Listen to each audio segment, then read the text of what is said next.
Loh, bukan kita ya, Bang. Tangan, pakai APD. Ini lengkap ya, sepatu boot juga kalau ada ya. Lengkap Ini dong. kayak mau perang ya. Snorkeling. Kita pakai aja. Iya, murah. Soalnya ada kuning.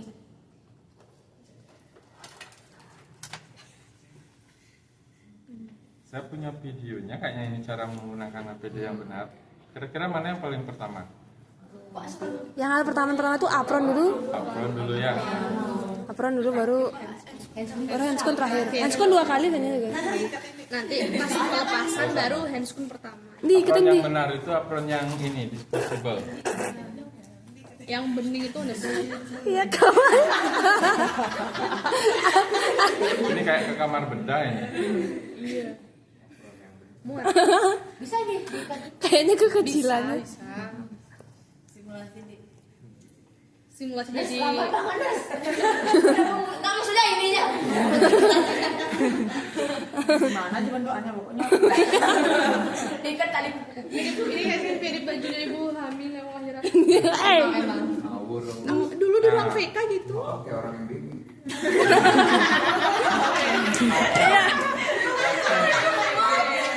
Saya susah saya.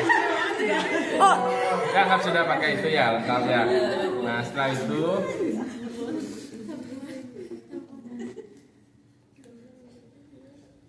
kita ke lokasi TKP ya. Kita kaji situasi di TKP ya, kondisinya. Nah, di sana kita lihat tempat kejadian. Iya, parah. Nah, di sana apakah ada risiko? Jadi kan ini udah mandiri. Sekarang aman lingkungan. Nah, apakah ada potensi menyebabkan zat atau benda yang berbahaya? Misalnya ternyata kecelakaannya ke jurang, nggak bisa kita tolong. Ya berarti kita nggak langsung nolong ya. Ambil minta bantuan tim SAR atau tim BNPB. evakuasi. Kemudian misalnya di sana ditelepon kebakaran. Berarti kita harus menunggu tim pemadam kebakaran mematikan api. Nah, kemudian kalau misalnya kecelakaan murni di jalan raya, pastikan tidak ada percikan api, tidak ada bensin, ya. Nah, itu yang bisa menimbulkan ledakan. Begitu juga kalau di ruangan, misalnya dia adalah pabrik zat-zat kimia, ya nuklir. Nah itu hati-hati juga, jangan langsung masuk ya. Sekarang yang banyak bahan-bahan mudah meledak itu selain itu yang sudah ada di masyarakat itu kayak tabung gas itu ya. Nah itu juga perhatikan ya. parfum ya. ada? Parfum karena alkohol dasarnya. Jadi dipantik dikit. Tergantung berarti ada alkoholnya ya, tapi belum sih ya. Saya pernah soalnya. Oke. Baygon tuh mudah Setelah meledak. itu baru kita amankan pasien. Nah sebelum amankan pasien kita kaji jumlah pasiennya, berapa jumlahnya. Karena kan misalnya ambulannya datang itu kan khusus untuk satu pasien. Kalau pasiennya lebih dari satu berarti kita akan melakukan ya triase.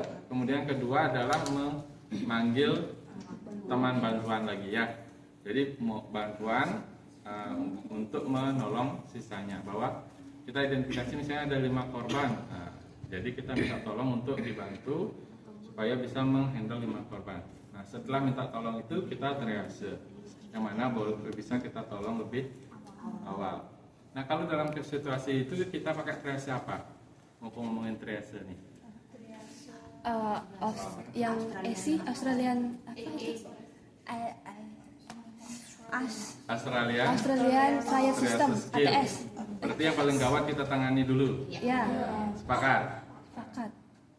Kan ada yang pakai Enggak, jam. kalau dalam keadaan bahaya kata nurse-nya tuh yang bisa diselamatin dulu, selamatin. Oh, kalau dalam keadaan bencana nggak sih tuh? Oke, sekarang pertanyaannya, ketika kecelakaan ada korban 5, dia masuk kecelakaan apa? Kecelakaan massal. Masuk kecelakaan massal. Kecelakaan massal bencana pakai triase apa? Yang paling darurat kan? Maksudnya yang paling bisa diselamatkan, misalnya yang selamat. Yang bisa diselamatkan diselamatin. Yang selamat dulu. Ya, berarti kita pakai, saya tekankan lagi ya, triase start atau MITEK kita gunakan pada kondisi bencana kecelakaan massal. Ya. kecelakaan mas. Start yang kadang-kadang start aja pakai. Mitek tuh start tuh kombinasi warnanya itu dari mitek diambil, ya. Indikatornya pakai start. Jadi kan ada warna itu, nah jadi pakai start aja. Jadi kita pakai start, ya. Nah jadi yang mana kita tolong duluan kalau pakai start?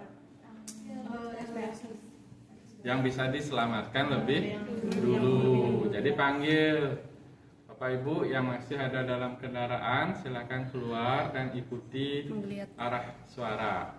Itu ya. Itu triasenya ya.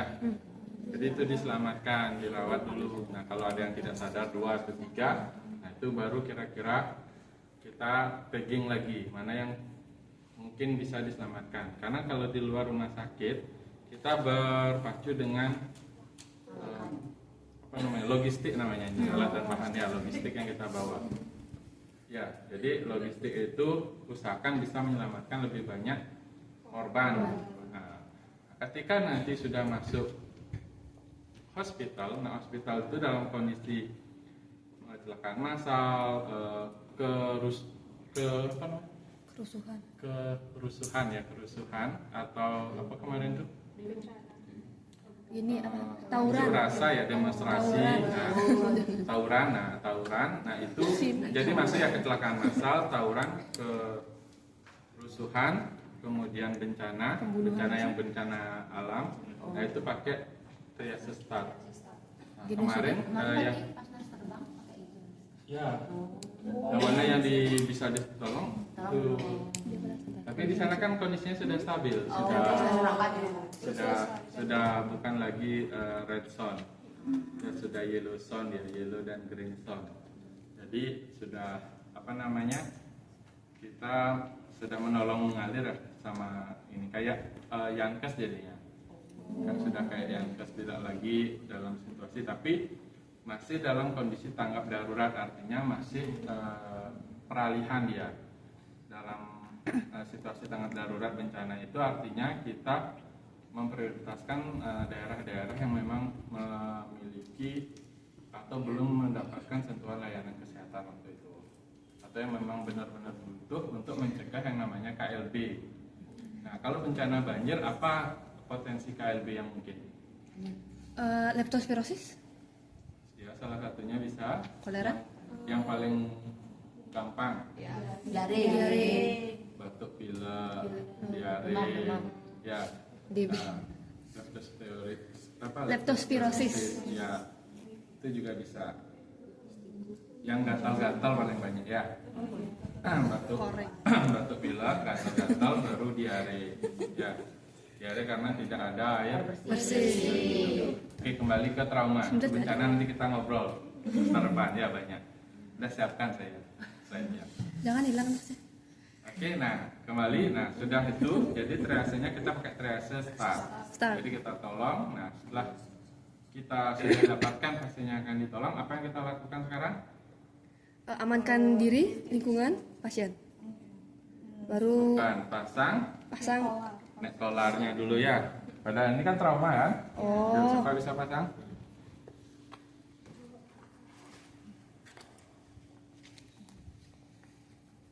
Nah ini makanya saya tekankan ini pada pasien trauma ya.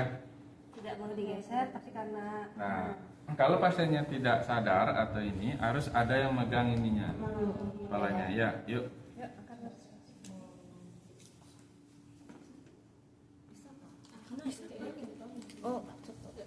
Nah harusnya nggak boleh diangkat ya. Ya jadi harus dipegang aja. Dia kan ada lontang ini, longgar ya.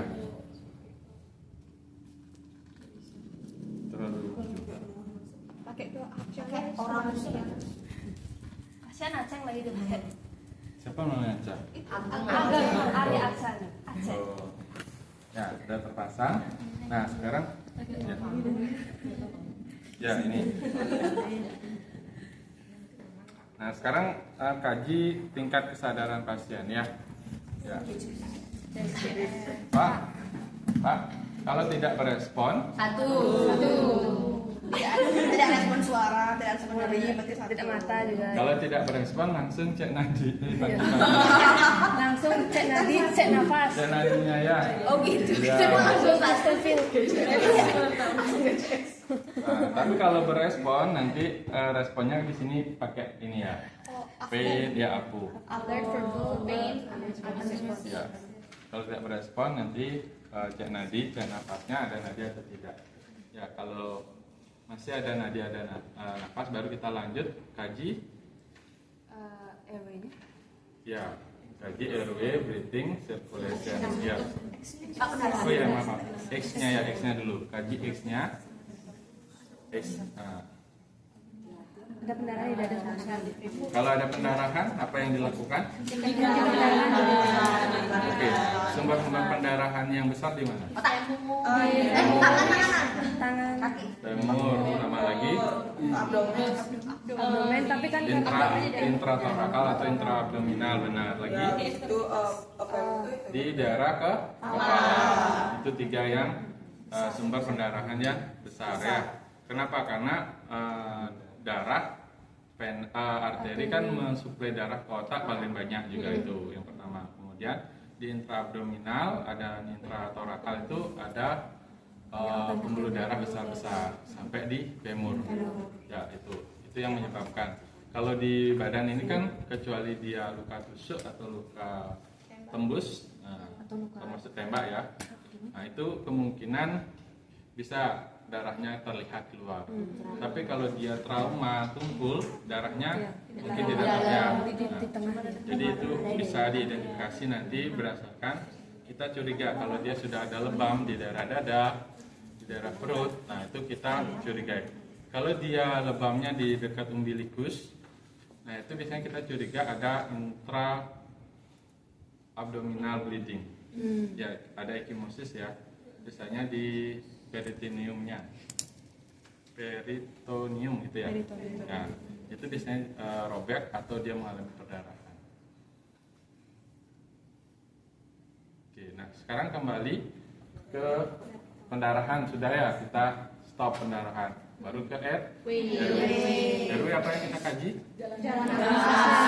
Paten tidak. Ada sumbatan atau tidak?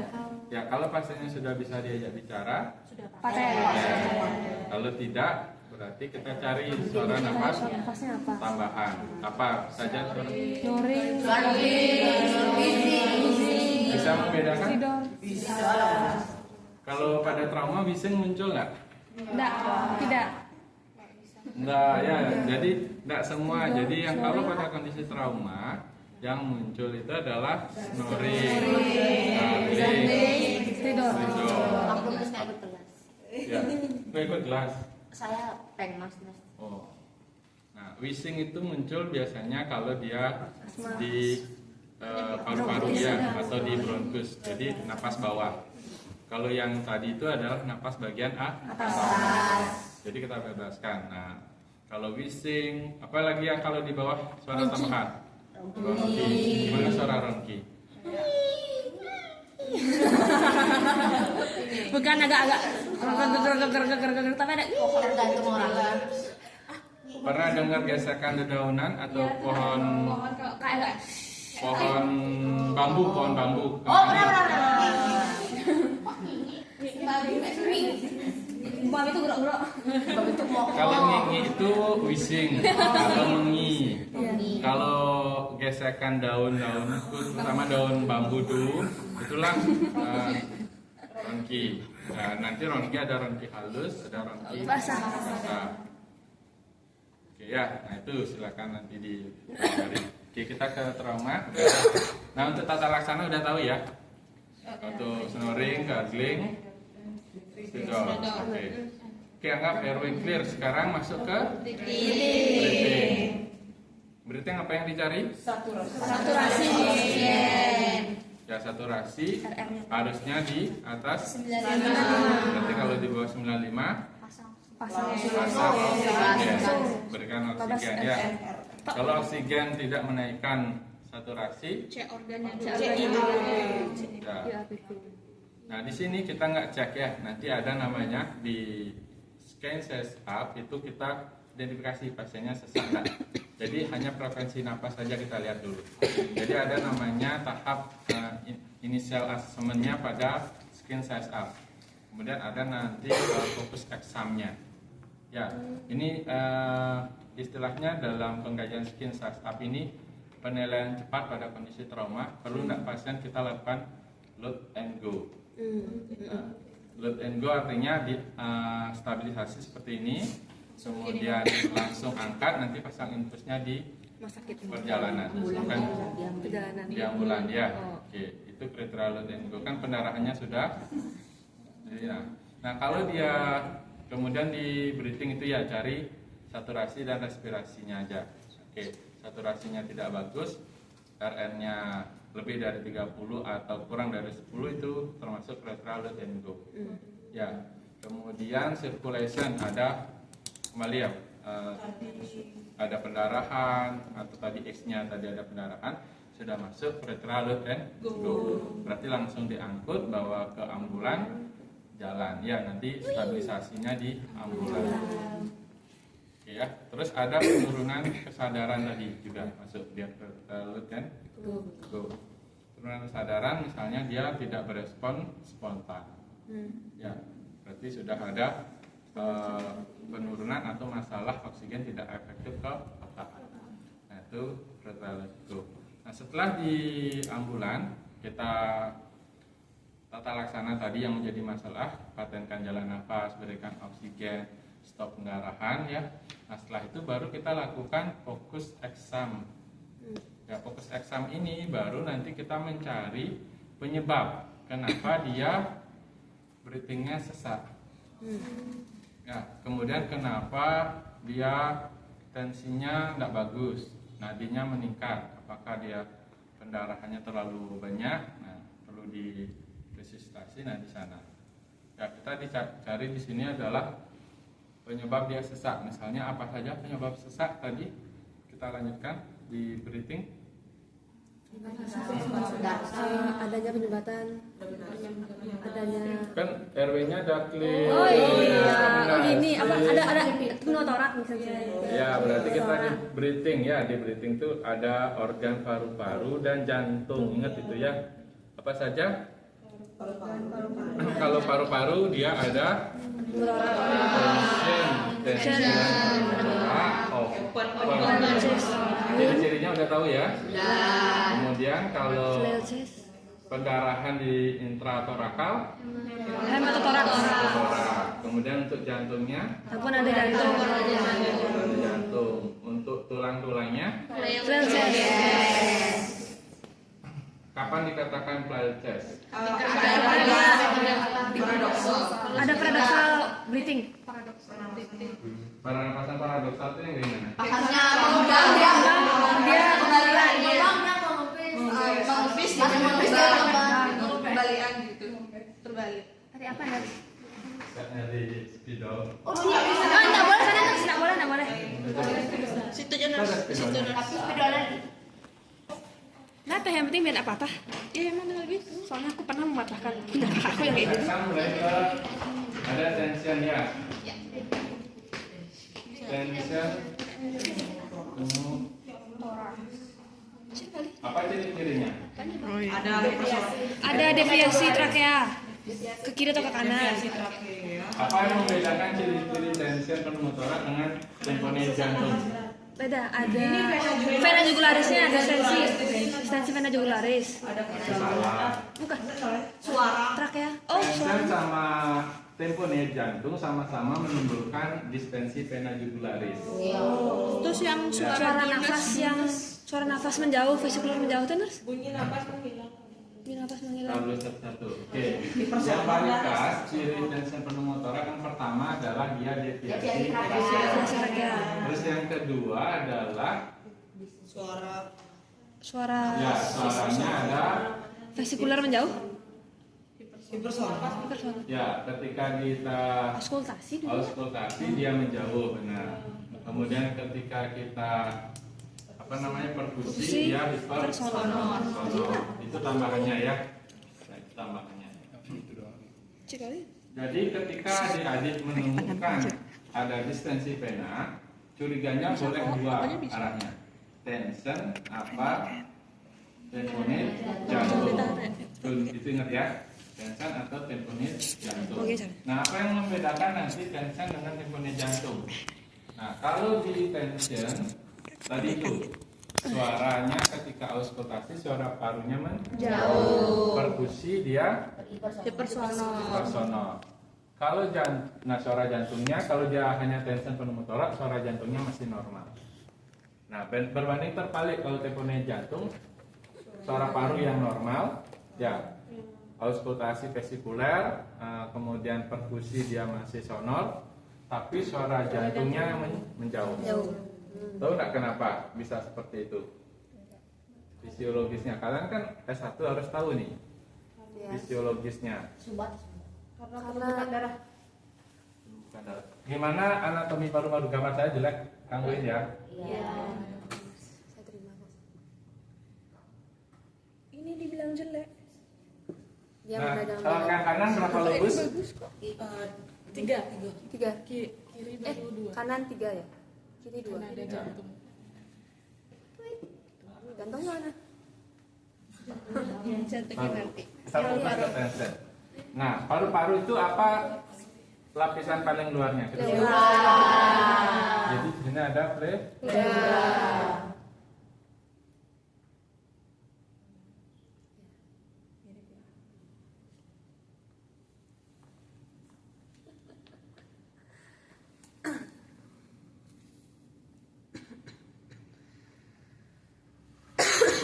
ini ya.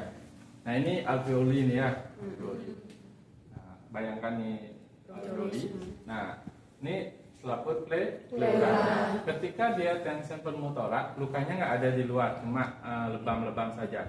Tapi terjadi robekan di alveoli bagian dalam. Nah, robek dia. Nah, robeknya ini menyebabkan ini kan nggak ada tekanan dia sebenarnya, benar. Tekanan dari luar kan lebih tinggi, dia akan masuk ke sini. Nah, lama-lamaan dia menyebabkan alveolinya mengecil. Nah, sehingga tidak terjadi proses difusi. Itu yang menyebabkan suaranya menjauh, kemudian paru-parunya kolaps.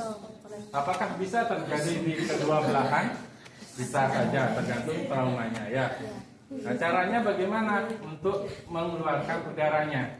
Di needle compression Ya, atau makanya langsung harus di tutup? needle kompresi atau needle thoracosinthesis. Jadi ini ditusuk supaya udaranya keluar. Karena tekanannya udah terlalu tinggi sehingga ini dikeluarkan, sehingga paru-parunya kembali mengembang. Itu ya. Oke. Sampai sini ada pertanyaan? Kemudian yang kedua ada jantung ya. Nah, jantung kan di sini ya, jantung. Gimana gambar jantung ya? Bentuk bulat ada nas. Agak lonjong dikit, lancip. Kayak buah mangga ya. Ya. Nah, seperti itu. Ya udah. Oke. Sekarang jantung ada juga lapisan yang melindungi jantung. Apa namanya? Perikardium. Nah, sama. Tapi di jantung tidak ada udara, yang ada udara.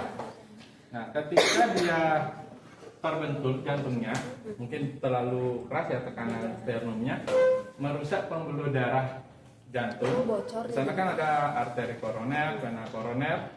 Nah, itu merembes. Nah, di sini dia lama-lama kan tambah banyak mendesak dia kontraktilitas jantung. Ya, sehingga kontraktilitasnya semakin lama semakin menurun, makanya suara jantungnya menjauh. Bukan karena gangguan di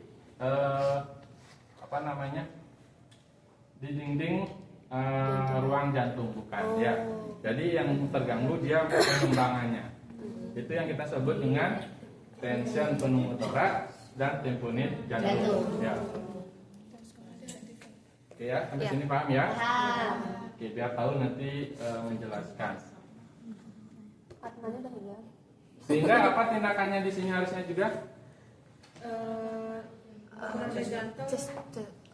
Jantung apa tindakannya? Sehingga kita bisa berpikir secara logika. Jadi tindakannya adalah needle bukan kompresi lagi, needle perikardiosintesis. Oh ya. Jadi dilakukan penusukan ke arah jam 1 ya. Nah, untuk sampai di sana kemudian cairannya disedot.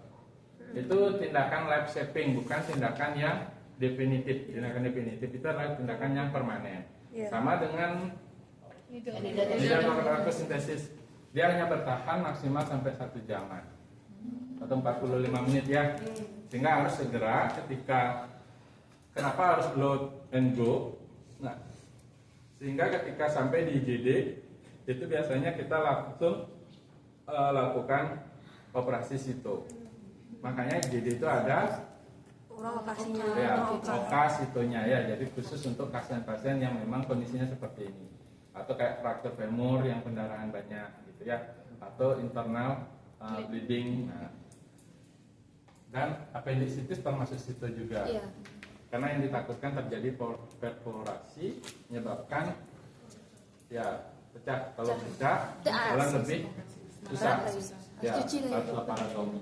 Nah, berarti dari setelah pada jantung itu tindakan yang diambil tadi yang Needle, sama-sama needle namanya beda. Kalau di sini Kalau di paru-paru atau radius.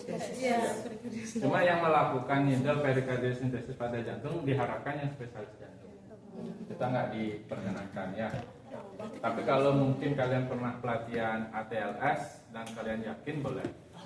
Isi yakin lagi Nanti hilang ini materi kita. Kan ada undang-undang yang melindungi kita. Dalam situasi gawat darurat kita boleh melakukan tindakan life saving daripada dia meninggal gitu kan. Saya daripada Jackie Chan, saya siapa suka sama Jackie Chan? Suka. Jackie Chan kan sering melakukan tindakan-tindakan life saving kayak gini filmnya. Beberapa ya. Emang masih ada? Hah? Masih hidup dia. Jackie Chan sampai sekarang saya masih mengikuti film terbarunya ada. Ada, dia udah tua. Masih produksi film kok, tapi nggak sebanyak waktu dia muda. Kan karena dia juga sutradaranya. Yang pernah nggak kalian di UMA ya itu filmnya apa yang mana? Yang nginfus pakai jarum, pakai air kelapa. Ada yang memperhatikan nggak yang infusnya itu? Ya. Ada orangnya nonton. Hah? Sana sudah lama. Soal saya supaya James Bond. Oh ya, beda generasi ya. Oke, sampai sini ya. Nah kemudian kalau dia open, yang pecah itu adalah di sini pleurannya karena kena tusuk ya.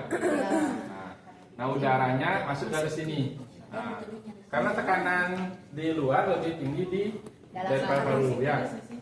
Jadi kan kalau di paru-paru itu maksimal tekanannya dia di 35 ya sampai 45. Nah, tapi kalau di luar itu lebih tinggi sehingga udara itu bisa masuk keluar. Sehingga logikanya kita harus tutup. Tapi tutupnya memberikan ruang udara juga ke luar. Makanya kita sebut dengan occlusive dressing. Occlusive dressing. Lesternya 3 sisi ya. Itu dia masih bisa.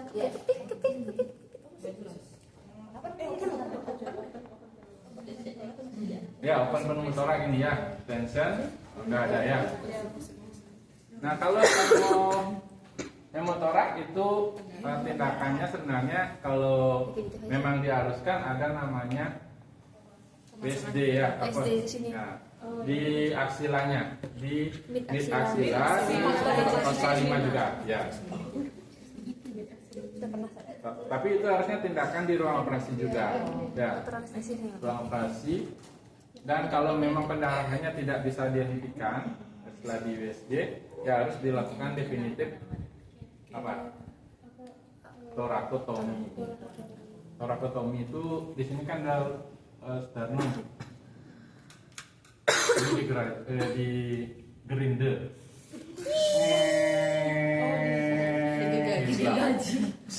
Oh bisa. Bisa, why not?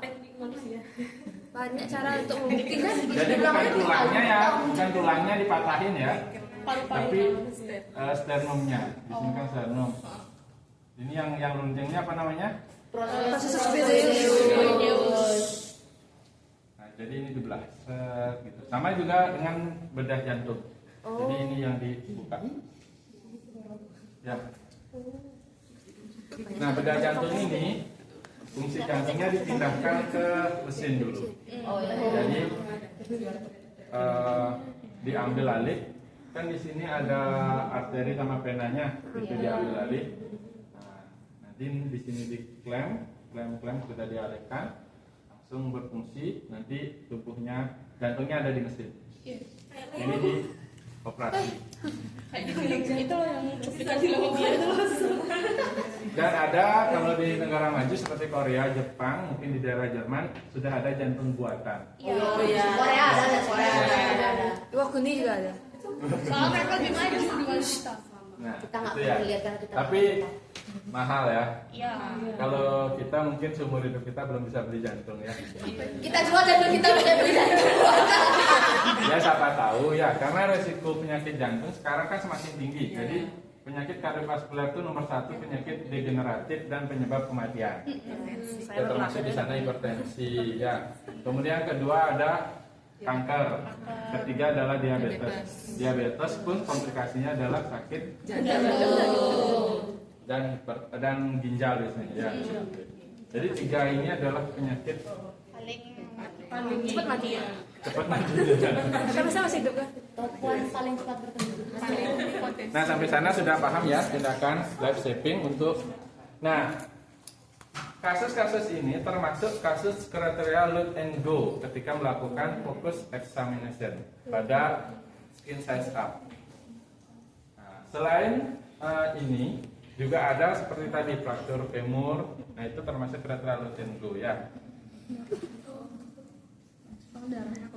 Ya, harus segera diangkat pasiennya. Kemudian pelvis unstable atau dia fraktur pelvis. Iya. Tahu nggak ciri-ciri fraktur pelvis? Dia pas digoyang itu dia agak kercek. Bunyi krepitasi. Bunyi krepitasi sama dia Ya, tuh. satu biasanya dia nyeri. Ya, kalau pasiennya masih sadar nyeri. Ketika dipegang dia pinggulnya nyeri. Ya, jadi cara megangnya itu adalah pegang dulu pinggangnya. Nah, mengecek stabilitasnya adalah berirama ya, tek gitu ya. Jadi bukan bukan gitu. Jadi menggoyangnya itu berirama ya. Nah, biasanya kalau pasiennya sadar dia nyeri, pegang aja udah nyeri. Oh. Oke ya.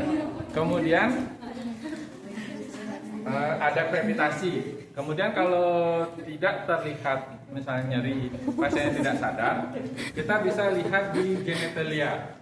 Oh. Ya, genitalianya biasanya ada darah keluar darah. Ya, Dari penis atau juga ada bisa gitu? lebam di perineum atau di skrotum pada laki-laki. Oh. Ya. Anita masa depan. Nah, itu juga.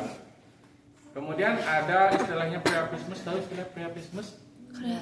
Dan cowok-cowok tahu istilah priapismus? Priapismus. Cowok-cowok. Nah, Priapismus itu alat kelaminnya yang cowok itu tegang terus. Oh. Nggak bisa. Nah, itu biasanya juga ciri-ciri cedera pada tulang belakang di daerah sakral ya biasanya ya, di daerah sakral. Di daerah sakral itu juga. Misalnya kan ada yang cedera kecelakaan kan, yang kakinya lemes, kemudian alat kelaminnya tegang naik. Kalau laki-laki kan kelihatan kalau dia tegang. Nah itu kemungkinan dia cedera tulang belakang. Kalau perempuan, Kalau perempuan nggak bisa. Pendarahan di vaginal Nggak ya. bisa. Kalau ciri-cirinya perempuan Pendarahan bukan? ini lemas, lemas saja, paraplegi. Oke. Nah itu untuk fokus exam ya yang perlu kita lakukan kriteria load and go. Nah untuk pemeriksaan fisiknya kita bisa gunakan yang istilahnya DCAP BTLS. Kalau udah diajarkan DCAP BTLS? Belum. D-nya apa? Danger? Deformitas. Deformitas, Deformitas itu ada fraktur ya, sama dengan fraktur. Nah, frakturnya daerah mana? Perpanjang. Deformitas. C-nya contusio. DCAP, A-nya abrasi, luka-luka abrasi. P-nya penetrasi. Bukan. Penusukan. Penetrasi itu luka-luka tusuk. Ya. Bisa kena paku, kena apa yang tajam. Apa penetrasi? Luka tusuk ya. Ya. Luka tusuk. Oke, DCAP, DTLS. B-nya burn. BPLS. Luka bakar. Ya, luka bakar. T-nya tenderness. BPTS. L-nya adalah laserasi. Luka abrasi sama laserasi beda ya? Apa bedanya? Ya, abrasi yang lecet-lecet. Yang sering misalnya waktu kecil kayak Kena gini, kena sayap. ya, luka laserasi robek kayak di sayat. Ya, lebih dalam dia ya, lebih dalam. Luka robek. S-nya Swelling atau udin. ya, pembengkakan. Swelling atau udin pembengkakan.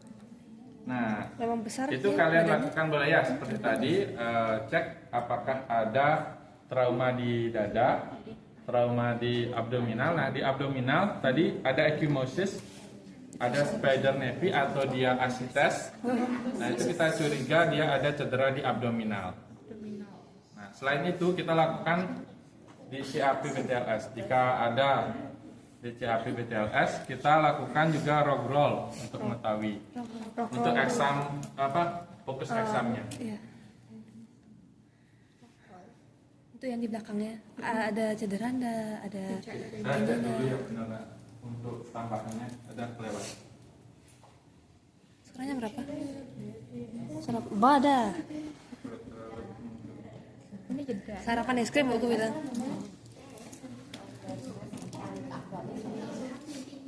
Ada yang mau bersih nggak? Saya mengingat penyakit masuk 3 besar penyakit. Kita menemukan pasien trauma ya. Yang pertama ketika ini ada assessment-nya, ada abnormal di status mental, kemudian respirasi, sama di breathing. Nah itu kita harus segera, sama di pendarahan. Itu segera kita lakukan blood and go. Kemudian kita langsung masuk fokus exam atau rapid trauma survey-nya dengan DCAP BTLS tadi. Nah ketika ditemukan tadi masalah di torak seperti tension, kemudian open pneumotorak, simfoni jantung, chest, sama hemototorak dan pelvic tidak stabil sama fraktur femur, itu juga masuk kriteria blood and go. Atau ususnya keluar, itu termasuk kriteria blood and go. Pasti. Ya. Kita lihat aja. Kan sering kan orang tabrakan ususnya keluar. Minus. Itu kalau misalnya PPH, kalau ususnya udah di jalan tuh diambil. Diambil. Ambil aja sama urut. Diambil pakai kain bersih. Kalau pasiennya masih ada, ya ada bukan sadar, ada nadi, ada nafas deh, jangan sadar. Tak mungkin udah di luar ususnya sadar ya. Ya. Tabrakan langsung meninggal. Itu berapa? Udah di luar ya, kalau udah meninggal ya dibungkus saja. Itu berapa lama, Mas? Bertahan usus biar bisa dimasukin lagi. Soalnya kan katanya tuh usus tuh ngembang gitu. Makanya Kayak harus urutan aja nih. ditutup. Bertahannya berapa bilang? Mengingat- Semasa dia ada aliran darah dia tetap bertahan. Nah, kalau Kalau yang di luar tuh yang di luar itu kan cuma usus itu kita kan panjang. Ya. Dia cuma berurai, nggak putus. Kalau putus pendarahan mati pasiennya. kalau perjalanan tapi masih nyambung bisa.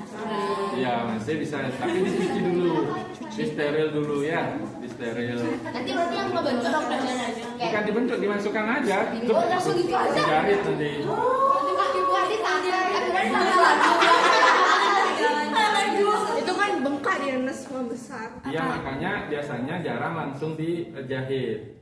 Karena kan lihat operasi-operasi nggak langsung dijahit ketika ususnya itu meradang. Kan nggak nonton. Kan enggak pernah lihat, Mas. Hah?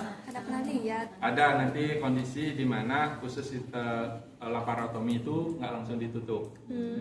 Dibiarkan. Ya, jadi nanti tahap pertama dia akan dicuci, dibersihkan, kemudian dikontrol infeksinya kalau dia sedang infeksi sampai dia kembali kondisinya. Nah, dan makanannya biasanya diistirahatkan, pakai infus saja. Ya, kemudian ususnya juga dikosongkan. Nah, setelah dia mulai stabil, baru dijarit. Ya, ususnya dimasukkan, dijarit. Nah, usus itu sebenarnya nggak ada bentuk, kan kalau kita pelajari ada yang namanya descendant, ascendant. Ya, sebenarnya di sana dalam kondisi tertentu di dalam tubuh itu bisa berubah, bisa melilit juga. Ya, kan ada istilah ini. Obstruksi? Ya, bisa obstruksi, ya, bisa tidak nyaman di perut kan. Nah, itu mungkin ringan, gejala ringan melilitnya kembali. Nah, itu dikondisikan, nanti pelan-pelan diberikan makanan cair dulu. Nah, nanti peristaltiknya jalan, kemudian dipantau sampai dia ke normal kembali. Ya, kalau praktek lebih seru, nanti tanya kakak kelasnya yang udah praktek ya, apalagi sudah di kamar operasi. Ya, kalau memang di sini di pre-hospital yang kita harus punya itu memang kombinasi ya, punya kemampuan emergensi dan bedah sebenarnya. Nah, kalau kalian mau menguasai ilmu, kata senior saya adalah bagusin di emergensi. Kalian bisa ada di semua lini. Ya, kalian paham dulu di emergensi, tahu udah di semua. Kalian dibawa kemana aja, oke, gitu ya. Jadi saya bukan promosi sih ya. tapi itu saya bilang. Tapi saya jalani benar. Misalnya saya kan sekarang di bidang emergensi, dibawa kemana saja oke, gitu ya. Dibawa ke bedah, nyambung bedah kan santai, hanya bedah. Ya, jarit gitu aja kan. Kalau ada kegawatan kita udah tahu kan manajemen kegawatannya. Coba kita sekarang di bedah, pasiennya gawat bingung kita. Nah, kan? Itu maksudnya. Pasiennya kritis kita bingung. Tapi kalau kita udah di emergency, pasien kritis kita tahu. Oh, observasi ini. Nah, gitu. Itu maksudnya kenapa kalian, walaupun kalian nanti minatnya kan banyak nih, ada mungkin di mana. Khususnya nanti yang di pelayanan tindakan misalnya kayak ke bedah itu kuatkan di emergensinya. Ya, emergensinya dikuatin, kalian kemana-mana enak. Misalnya ke HD gitu ya, kalian suka di HD misalnya, uangnya banyak gitu ya, tak apa-apa di HD. Tapi kuatin kalau ada pasien kondisi emergensi supaya kalian bisa stabilisasi minimal, bisa CPR gitu ya, jangan itu ditinggalkan. Nah, itu karena kunci ilmu dasar yang harus kalian pahami ketika nanti kalian di layanan. Berdiri kunci sama kayak Jawa tuh. Nah, setelah kita melakukan fokus exam atau RTS, nah kita lakukan lagi pemeriksaan ulang. Ya, kita kaji kembali status mentalnya. Ini kalau sudah santai ya. Nah, jadi status mentalnya dalam sini kesadarannya, cek TTP-nya, ya. Kemudian cek kembali pupil. Oh ya, tadi di RTS cek pupil juga. Ya, cek pupilnya kembali. Jadi semua dari atas sampai ke bawah sampai dengan sekundari survei kita lakukan ulang setelah critical and go yang kedua. Ya, jadi kesadarannya bagaimana sampai dapat YCS, RW-nya masih clear enggak, pendarahannya sudah terkontrol, breathing-nya sudah aman, sirkulasinya sudah, kalau dia butuh resusitasi sudah dilakukan resusitasi. Kemudian kalau dia ada trauma-trauma yang memang perlu dilakukan tindakan, sudah dilakukan tindakan. Kemudian cek pupil. Nah, di pupil berapa ukuran pupil normal?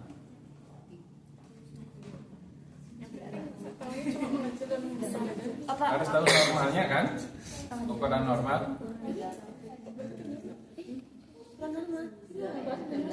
Tiga. 2 sampai 4 mm. Nanti kalau 2 berarti lebih kecil kamu bilang. Saya gini pengennya 3 aja. Ya, 2. Jadi yang ini normalnya 2 mm ya. 2 mm. 2. Boleh dia membesar sampai 4. Kalau lebih dari itu dia sudah mediasis. Kan kelihatan membesar. Ya, pas dikenain sensor. Iya. Ya. Saya ngukur, oh ini 4 cm, ini 5 cm. Mika sendiri. Tidak. Mili. Sendiri kayak handara itu beneran semua. Nanti harus pakai Kemudian yang kedua, selain ukuran, simetris enggak kanan kirinya? Ya, ukuran kanan dan kiri sama refleks cahaya, itu yang kita lihat. Jadi ada 3 ya, ada refleks cahaya, ukurannya, kemudian simetris atau tidaknya. Nah, kalau di sini ada biasanya metriasis berarti fungsi otak sudah sangat menurun dan biasanya harapan hidupnya semakin rendah gitu biasanya. Tapi kalau dia tidak simetris, kemungkinan dia ada pendarahan di bagian berlawanan dengan yang matanya di kanan, ya. di kiri dia. Ya. Nah itu bisa masih diperbaiki karena masih yang kanan normal gitu ya.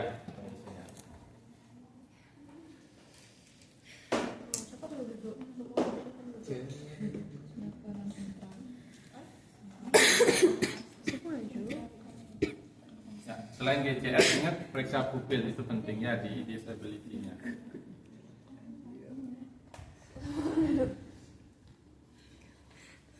Tinggal pakai jam ya. Di tangan jamnya beliau. Di saku. Oke, ada pertanyaan sampai sini? Tidak. Ada. Nggak ada. Mas, Ya. benar nggak sih kalau misalnya kita turun ke maksudnya jadi tenaga medis di bencana tuh kita nggak boleh ngelakuin FGD di tempat? Siapa bilang? Kalau perlu ya harus terus. Pak, saya ini kan saya sumbernya dari mana gitu maksudnya? Saya sampai apa ada? Hah? Kan pasien apa sih gini film trauma gitu. Jadi pas ada bencana prinsipnya katanya keselamatan tim medis sama tidak boleh melakukan CPR di lokasi kejadian. Ya takutnya kan bencana goyang nggak rata. Ya kembali sekarang ke triase ya. Nah triase dalam kondisi bencana kita harus memprioritaskan yang mungkin selamat lebih Dulu. Setelah itu selesai kita masih ada waktu menolong, boleh di CPR yang anti napas, anti jantung gitu. Ya itu rasionalnya, bukan nggak boleh. Tapi sekarang sempat nggak sampai men-CPR yang tidak ada nadi, tidak ada napas gitu. Menyelamatkan yang hidup. Bukan nggak boleh. Kalau nggak boleh berarti kan tidak melakukan. Tapi kalau yang ini kita kembali ke konsep triasenya. Prioritas. Ketika ada waktu sempat ya kita tolong dengan CPR boleh lakukan. Tapi kalau enggak ya enggak. Tidak harus kita CPR. Karena benar kalau kita CPR dulu yang lain yang butuh pertolongan terabaikan karena CPR itu membutuhkan energi dan waktu lebih, istilahnya logistik yang lebih banyak. Ya, jadi bukan tak boleh ya. Biar mindsetnya beda kan? Tidak boleh dengan kita yang mendahulukan yang lebih perlu didahulukan. Misalnya kalau nanti bencana korbannya cuma 2, 1 sudah bisa jalan, yang sini henti napas, henti jantung, ya CPR ini gitu modelnya.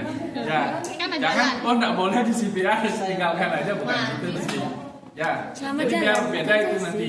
Beda nanti cara kita mentreatment korban bencana ketika kita mindsetnya sudah benar. Ya, tapi kalau tidak boleh berarti henti napas, henti jantung ya tinggalkan kan itu jadinya. Ya. Jadi logikanya mungkin kenapa akhirnya dia menyimpulkan jangan di CPR mungkin ya karena masih menolong yang lain gitu. Oke, bagus. Ada lagi? Nah, kalau di Indonesia kejadian bencana, kecelakaan massal, kemudian kerusuhan dan tawuran itu tinggi sekali. Sangat. Ya, kecelakaan massal aja itu setiap musim ya. Ya. Musimnya apa? Biasanya menjelang Kuningan itu pasti Ya, ada. lebaran, Iya loh. libur sekolah, Tahun baru. nah ini sering kecelakaan massal ya. Di tol. Biasanya menjelang Kuningan pasti ada itu kejadian. Nah sehingga sebenarnya nanti peran kalian ya selain kalian memberikan layanan, kalian juga harus bisa mengedukasi masyarakat. Nah itu tuntutan juga profesi kita. Intinya apa? Jangan mudik. Yang paling urgent sebenarnya sekarang Dia adalah mudik ke bagaimana Banyuwangi. kita membuat masyarakat itu sadar minimal bisa melakukan Jangan bantuan indah hidup hidup. dasar. Karena kita tidak pernah tahu kapan kita akan mengalami henti jantung atau kecelakaan. Ya. Ya mudah-mudahan sih enggak ya. Kalau kita henti jantung kan kita udah punya meningkatkan perawat awareness emergency. dari masyarakat kita yang dari misalnya kayak Ageng nih suka di organisasi, ya harusnya kegiatan-kegiatannya lebih banyak ke masyarakat, edukasi. Tidak hanya sekarang edukasi penyakit, tapi sekarang harusnya edukasi dan memberikan pelatihan bantuan hidup dasar, itu yang urgent sekarang. Karena apa? Karena penyakit jantung itu semakin tinggi. Jadi setiap 40 detik itu ada orang mengalami serangan jantung. Pas.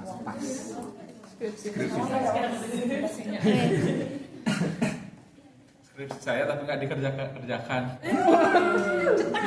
Suara apa tuh? Cetas. Pas aja saya di sini mau kerja ya. Itu kode aja. Enggak apa. Ya dulu. Please ada latar belakang. Aku belum bikin latar belakang. Itu sudah ada. Yang penting udah ada kerangka. Yang penting sudah ada masalah ya. Iya. Kita berpikir. Yang penting ada masalah belum. At least populasi saya sudah aman. Apa sih? Oke, ada pertanyaan sampai sini? Nurse, nurse. Kalau seandainya tidak ada nekolar tapi dia ada cedera servikal, Dipegang. Di Jautras. Posisiin aja jotras. berarti kita terus menerus harus jauh tras. Ya, Jautras. Tunggu sampai bantuan. Pegangin. Biar enggak Jadi sebenarnya makanya kenapa tim ambulans itu selalu ada 3 orang ya. Nah, satu kan supir, satu untuk stabilisasi, satu untuk memberikan tindakan. Dan semua harusnya minimal supir ambulans itu bisa melakukan BHD minimal. Supir ambulan. Supir ambulans. Mau jadi supir Karena ambulans? tanya supir ambulans bisa nggak BHD? Bisa harusnya.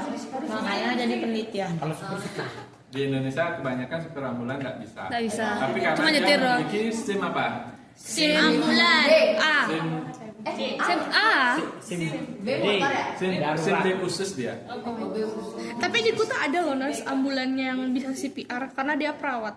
Ya. Ya itu kan karena ada bacaannya. Sekarang kan banyak nih partai punya ambulan.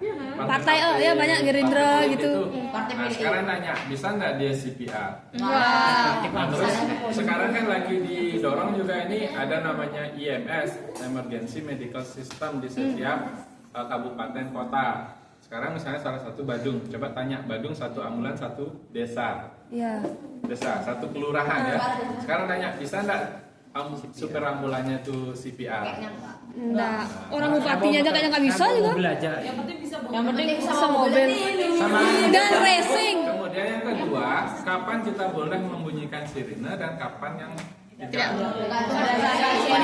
Pasien. Saat menjemput pasien. Jadi ada banyak bunyi sirine. Ya. Ya sirine yang emergensi itu kayak tadi ini. Cepet yang ini. Kalau yang lama tuh meninggal. Nah, yang panjang. Dan kalau sirine orang meninggal boleh bunyikan sirine, tapi yang Tapi panjang. Ya. harus kecepatannya ada standarnya. Ya, lebih pelan jadinya. Karena emang udah gak ada nyawa. Kalau macet ya ikut macet, bukan nyalip ya. Iya. Udah Yang mati boleh juga nggak nyalip bisa hidup dan lagi. diberikan ruang itu hanya ambulan emergency. Betul. Ya. Itu yang juga perlu kita edukasi ya. Jadi biar nggak nanti ambulan kecelakaan, aneh ya. Kayak pernah denger deh. Kayak pernah denger gitu deh. Nah itu salah. Apa namanya? Tapi kalau memang dia sudah emergensi pasiennya dijemput di rumah. Pak, kok gini lagi mau emang lagi dijemput Pak, saya udah siap di depan gitu. Kita ngechat siapa meninggal. Soalnya aku dijemput pakai ambulan karena kondisinya emang udah emergensi. Iya. Kondisi. Jadi kesalahan. Jadi Iya, seharusnya banyak. tidak. Naik ambulan diguyang jadi pasien juga pernah aku. Karena biar tahu ngangkat mayat. Apalagi yang Kayak ngevlog. Tapi yang yang gawat Iya. kan laju mobilnya nggak boleh kencang. Nurse. Ambulannya kecelakaan. Terus Dituntut bisa nurse. Bisa. bisa mati ya orangnya kan? Kan nanti ambulan apalagi ambulan jenazah kecelakaan. Membuat meninggal 2 kali. Kan ada kasusnya itu nurse kayak kecelakaan gitu nurse. Kan ada meme-meme itu sekarang di TikTok ya.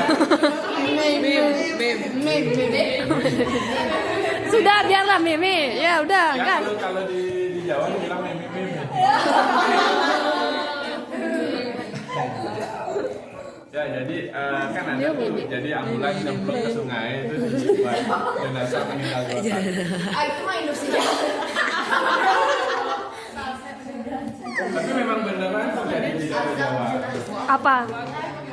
Ambulan jenazah kecelakaan. Jadi saya dapat ngeliat video di TikTok terus video viral. Jadi ada kalau misalnya saya nggak tahu sistem pemanggilan ambulan itu bagaimana. Tapi kalau misalnya nih ambulan lewat terus tiba-tiba di depan ada kecelakaan tanpa ada yang calling terus langsung kayak Langsung dia aja. balik langsung niu gitu nggak apa-apa. Niu.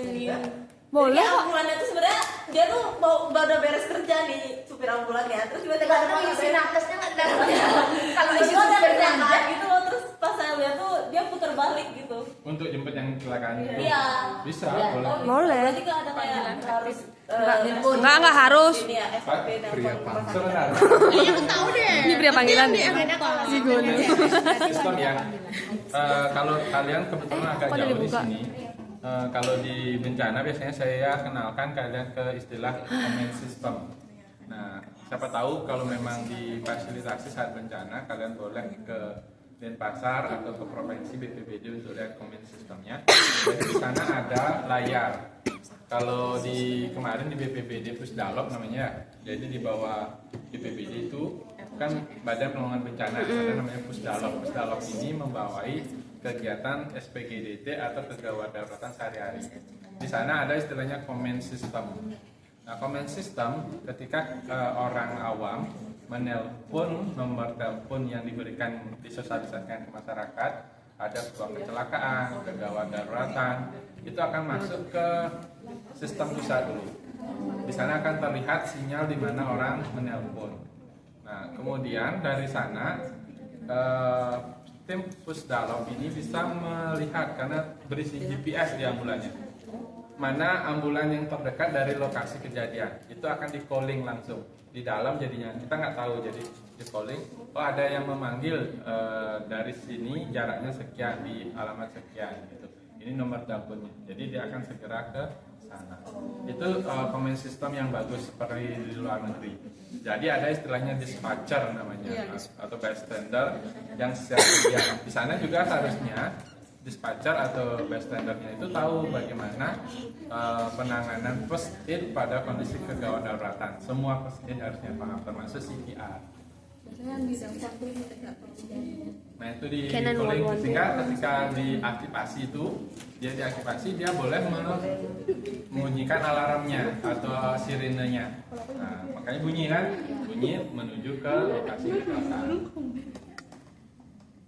Nah, kenapa memang didorong? Nah, saya baru tahu politiknya. Kenapa sistem sebenarnya di Indonesia itu mau atau tidak aja sebenarnya. Kalau sumber daya itu kita banyak. Kemarin ada yang lagi, itu istilahnya ada sekolah nih, sekolah rusak, ada SPPG yang baru berdiri. Kira-kira mana yang bagus? Apa? SPPG-nya berdiri kokoh dengan bagus. SPG-nya catnya biru. Kemudian sekolahnya. Kalau dia coret-coret. Nah itu juga sebenarnya kita di Indonesia mau atau tidak, sama juga dengan ini. Kalau dia pre-hospital memang biayanya itu biaya kayak bakar uang gitu ya, karena biaya operasional itu lebih tinggi.